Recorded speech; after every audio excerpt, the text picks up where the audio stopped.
There's something so magical about the night sky. The world you once knew during the day lies completely silent upon nightfall.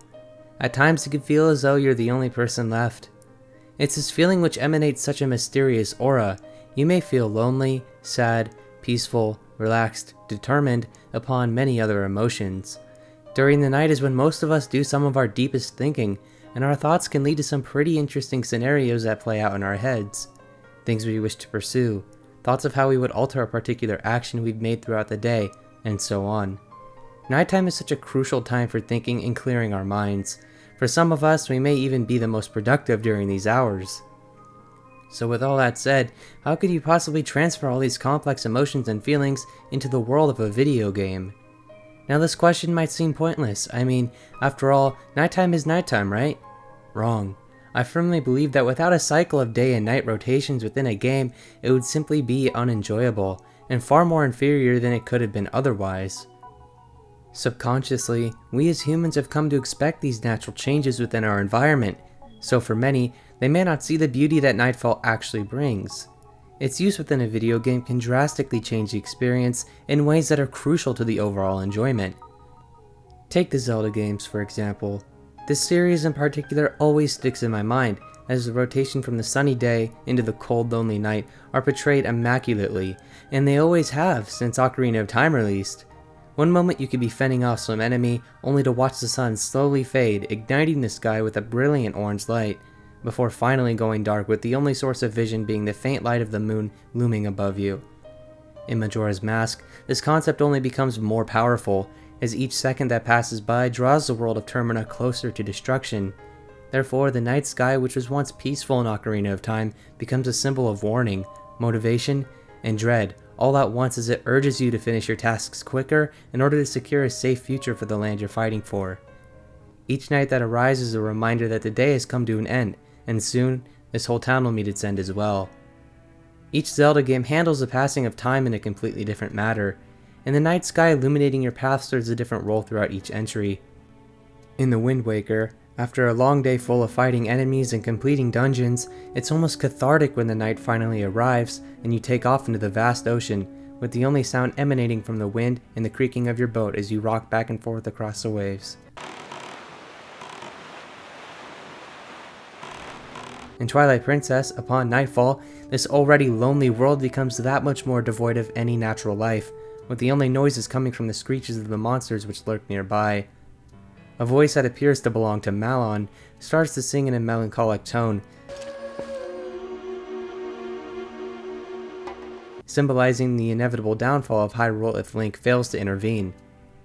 While the daytime may blast triumphant horns and trumpets, once the day passes, you're given time to reflect upon your journey up to that point, while also being able to think more clearly about which destination you'll be traveling to next.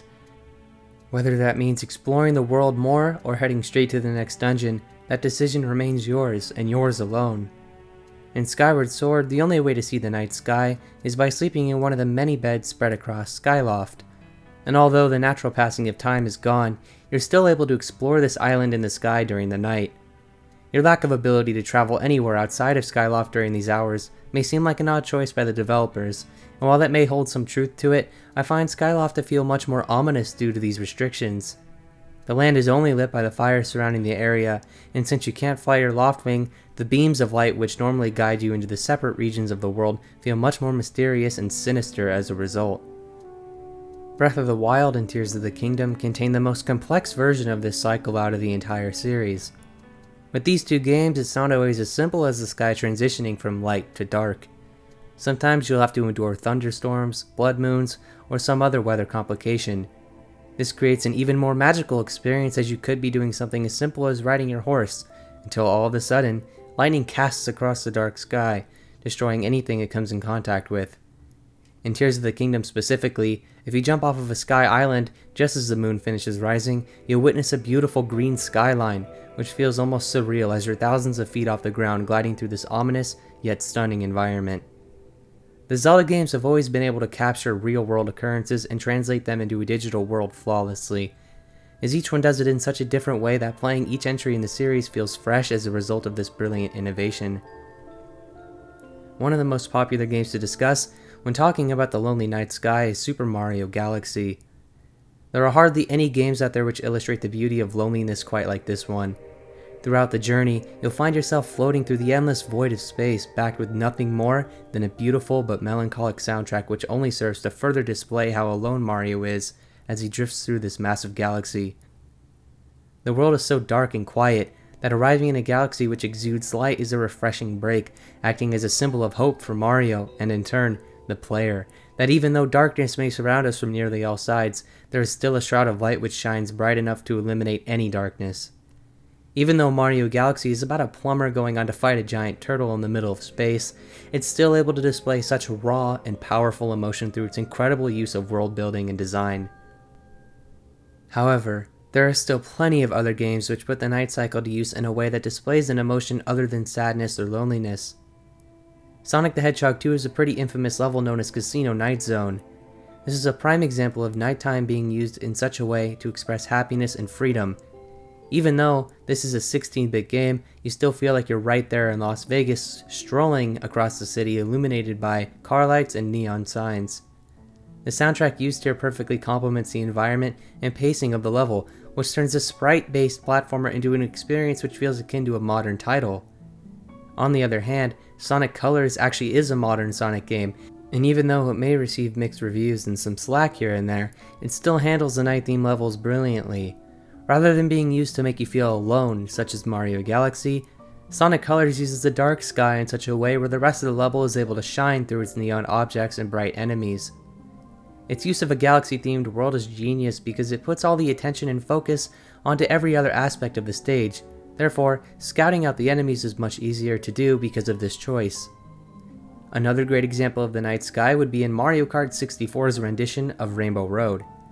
This is one very long course which takes several minutes to complete, but the pitch black sky casts such a strange feeling, and when you pair that with the bright fireworks of the other racers shown throughout the race, it creates a very unique experience which I feel is only able to be replicated by other games on the Nintendo 64. Due to this being Nintendo's first ever console built for 3D games, much of the titles give off a very mysterious atmosphere. You need not look any further than Super Mario 64 when discussing this topic, as it's no surprise that this entry in the Mario franchise is one of the most bizarre video games out there, if not for the thousands of conversations that come up about the game being personalized or something in that vein of discussion. Mario 64 only has a single level which takes place under the night sky, and of course, it's just as bizarre as the rest of the levels, if not even stranger. This place is a perfect example of how the night sky can create a feeling of fear. This is the third emotion we've talked about thus far.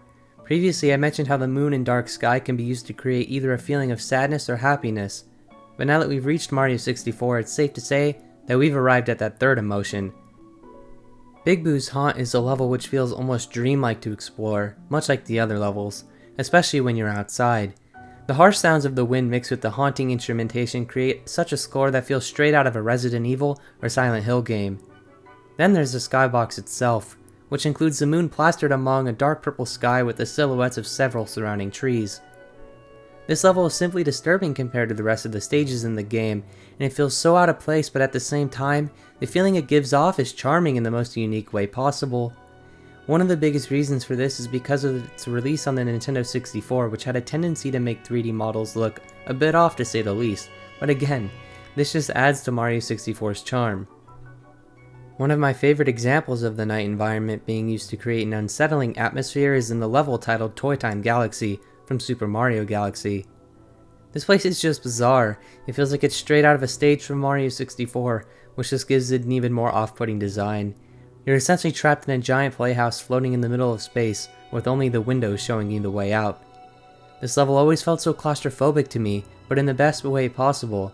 It's locations like these which separate Mario Galaxy and 64 from the rest of the entries, which contributes to why they are such unique and special experiences. The 2D Mario games also use the night sky, but rather than using them to convey emotion, they're usually used to craft a beautifully stylized backdrop for the level they are acquainted with. This is seen most notably in New Super Mario Bros. U, where the winter landscapes mixed in with the dark skies form to make a gorgeous atmosphere, which I feel most people take for granted when playing this game. It may have its drawbacks, but it's still a visually stunning experience from time to time. The day and night transition is extremely important to video games as a whole, and whether someone realizes it or not, gaming simply would not be the same if the locations were forever stuck in a daytime aesthetic.